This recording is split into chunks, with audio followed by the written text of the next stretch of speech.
Jean-François Barry, un chroniqueur pas comme les autres. Le Canadien est en action contre les Prédateurs de Nashville. Une défaite de 2-1 au Centre Bell. Salut Jean-François. Salut! Jean-François, j'entendais les commentaires de Martin Saint-Louis, l'entraîneur, qui était quand même satisfait là, de la première période de son équipe, du début du match, satisfait de l'effort aussi en fin de match pour essayer de créer l'égalité. Le problème, c'est qu'on a traversé une espèce de passage à vide. On a eu un petit mou dans le milieu. Exactement, particulièrement au début de la deuxième période, là, le Canadien n'était pas là du tout. Puis là, on a repris vie en fin de deuxième période. D'ailleurs, c'est là qu'on a marqué notre but, là, qui faisait 2-1, parce que là, on rappellera qu'à ce moment-là, c'était 2-0 pour les Prédateurs. Et en troisième, le Canadien était tout feu, tout flamme. Mais il y a un certain Jussi Saros, qui est le gardien des Prédateurs de Nashville, qui est excellent. On s'est buté à lui, on n'a pas été capable de marquer. Ça n'a pas été un mauvais match, là. C'est rare, très, très rare, là, les équipes de fin de peloton comme le Canadien qui réussissent à jouer des bons 60 minutes soir après soir. Là. Fait que, tu sais, faut pas s'étonner de ça. C'est juste que quand tu les vois dominer, quand tu vois que les Prédateurs étaient sur la route, ça, tu te dis, tu sais, si on avait mis la pédale au plancher dès le départ, peut-être qu'on aurait pris les devants puis que le résultat aurait été différent. Mais bon, somme toute, si on regarde sur l'ensemble de la fin de semaine, si on a joué pour 500, c'est un peu ça qu'on demande aux Canadiens. Là. On aimerait ça plus, mais avec l'équipe qu'on a, avec le nombre de blessés maintenant qu'on a, je pense que de jouer pour 500, c'est parfait. On a eu de bons matchs excitants. Là, je veux dire, une défaite de 2-1, une victoire de 3-2 en prolongation. Fait que si tu es un amateur de hockey et que tu as regardé les deux matchs du CH, tu en as eu pour ton argent en fin de semaine. C'est quoi ta lecture en ce moment des problèmes du Canadien? Est-ce que c'est un problème qui est devant le filet avec des performances parfois coup-ci coup-ça de certains de nos trois gardiens? Ou au contraire, d'après toi, c'est plus un problème d'offensive? Parce que, tu sais, si tu veux gagner au hockey, il faut que tu marques un but de plus que l'autre équipe. Ben, exact. T'sais, si tu le marques pas, ce but-là, si t'es pas capable d'aller le chercher, t'en gagneras pas de match. Non, écoute, nos gardiens étaient excellents. Hier, Jake Allen, même si je pense que c'est 7 défaites de suite dans son cas, mais son équipe, il donne pas de but. Fait que, hier, il n'y a rien à se reprocher. Entre autres, là, il a fermé la porte sous Nono en troisième période. Lorsque c'était 2-1, il y a eu une échappée pendant un avantage numérique du Canadien. Puis, ça aurait pu faire changer le match. Même chose en deuxième, quand on bourdonnait. Primo a été spectaculaire contre les Sabres. D'ailleurs, ça, c'est une bonne nouvelle. Hein? Il s'est relevé de sa contre-performance. Puis Montembeault fait le travail. Fait que nos gardiens font le travail. Le problème, c'est qu'en fin de semaine, si on enlève les buts en tir de barrage, là, parce qu'il donne la victoire 3-2, mais lui, il ne devrait pas compter, bien, c'est 3 buts qu'on a marqués. Puis 3 buts, c'est pas suffisant. Ils disent toujours que dans la Ligue nationale, si tu veux gagner, ça te prend 3 buts par match.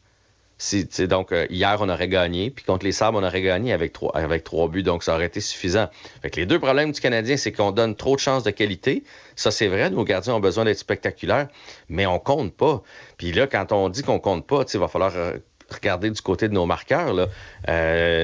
Caulfield est supposé en mettre plus que ça dedans. Anderson, c'est bien le fun de son but dans un filet désert, mais c'est tout ce qu'il y a. Même Suzuki, sa production est quand même au ralenti. Quand tu regardes là, sur une saison de 82 matchs, je pense que c'est Anthony Marcotte qui a calculé ça hier sur Twitter, il n'y a pas un joueur du Canadien présentement. Là, si tu fais une règle de 3, tu amènes ça sur une saison qui va dépasser 25 buts. Le meilleur, là, je pense que ce serait 22 présentement. Fait que c'est pas assez, là. On a besoin de buts, puis on a besoin de buts de la part de nos gars qui jouent 18, 19, 20, 22 minutes, puis qui sont toujours sur l'avantage numérique. Bon, alors, il y a les buts, mais il y a aussi les blessures à Montréal. Là, David Savard, lui, qui s'était fracturé la main, était de retour au jeu contre les Prédateurs, mais on en a perdu un autre, on a perdu Pearson. Ouais, puis le problème, c'est que là, on les perd tous à l'attaque par les temps qui courent. Là. Ça fait beaucoup de trous à combler. Fait que Tanner Pearson qui va être sorti de l'alignement pour quelques semaines. Oui, c'était le retour de Savard hier qui a été correct. Là. C'est normal. Après un mois et demi d'inactivité comme ça se peut que tes jambes, ton synchronisme, tout ça, soit pas de retour. Là. On l'a... Attends, combien de minutes on lui a fait jouer Savard hier? Tu vois, 20 minutes 10. Fait que ça, c'est un 3-4 minutes de moins que d'habitude. Mais c'est une bonne nouvelle. Fait que la défensive du Canadien va tenir le coup. Le problème, c'est que ça tombe comme des mouches en avant. Fait que ça va pas nous aider sur nos problèmes. Peut-être donner la chance, tu sais. Ilonen marque des buts en prolongation. Très beau but. C'était très... samedi, là, contre les Sabres, c'était très beau, là. Ben, tous les buts en tir de barrage, et tu sais, je veux dire, les deux en deux dans les tirs de barrage, il a donné. Les gars ont des mains. Fait que moi, je me dis, s'il y a des mains en tir de barrage, il doit avoir des mains, mettons, sur l'avantage numérique. On doit pouvoir lui donner un rôle quelque part, mais il va falloir brasser la soupe, puis il va falloir que les gars soient un peu plus conscients de leur rôle dans l'équipe. Je sais qu'ils veulent marquer, là, mais à un moment donné, il ne faut pas que tu leur donnes le choix. Il faut qu'ils marquent. La saga dans le baseball majeur, Shohei Ohtani. Il y a eu toutes sortes de rumeurs folles. On suivait pratiquement là, à la trace, la trajectoire d'un avion, d'un jet qui partait de la Californie vers Toronto. Finalement, c'était pas Shohei Ohtani, c'était un autre millionnaire, milliardaire, je sais pas quoi. Mais finalement, Ohtani n'a pas choisi les Jays. Il passe aux Dodgers de Los Angeles qui mettent la main là, sur le joueur le plus convoité. C'est le plus gros contrat de l'histoire du baseball majeur.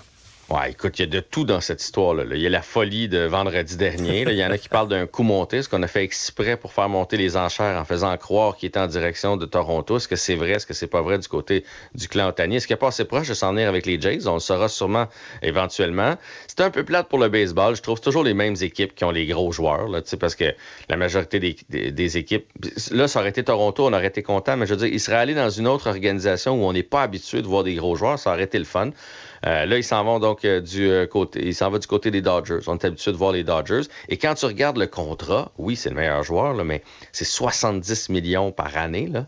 C'est fou, c'est 700 millions sur les 10 prochaines saisons. Puis là, l'année prochaine, il pourra pas lancer parce qu'il y a eu une opération. Il va juste frapper.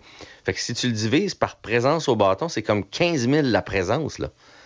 C'est 10-15 000 la présence, Alexandre. C'est fou, là. Parce que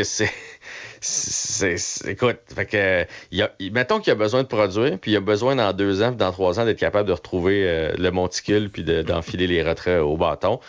C'est le monde du sport, là, c'est rendu complètement démesuré, et c'est le plus gros contrat du sport professionnel. Là. Il y en a qui gagnent plus par année, mais qui ont des contrats plus courts. 700 millions, ça commence à être de l'argent pas mal. Tu te dis. Merci Jean-François. Salut. Bye.